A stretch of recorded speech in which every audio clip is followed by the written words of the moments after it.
เป็นที่ดักไขมันอีกชนิดหนึ่ง อันนี้ขยะเปียกค่ะ ขยะเปียกเศษอาหาร ท่านอาจจะทำป้ายไว้ที่ทิ้งเศษอาหาร ใช่ อาจจะมีป้ายไว้หนึ่งปักไว้ตรงนี้แล้วก็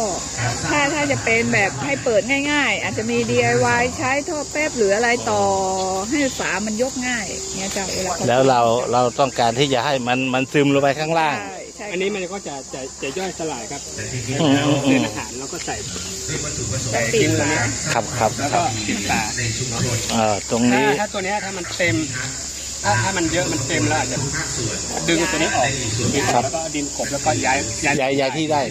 ตรงนี้สามารถย้ายที่ได้ ย้ายที่ได้ครับ ไม่มาถูกที่เลย ครับ ที่เนี้ยที่เดียว มันก็จะเป็นตัวนี้พอกบปุ๊บมันก็จะเป็นปุ๋ยนะครับ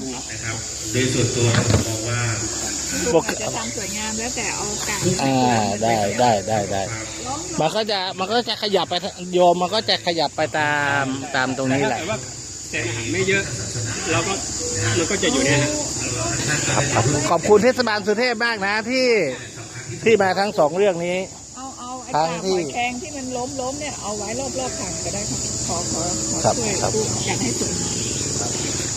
ขอบคุณทางเทศบาลมากที่มาถูกจุดเหลือเกินครับ มาถูกจุดถูกที่ถูกทาง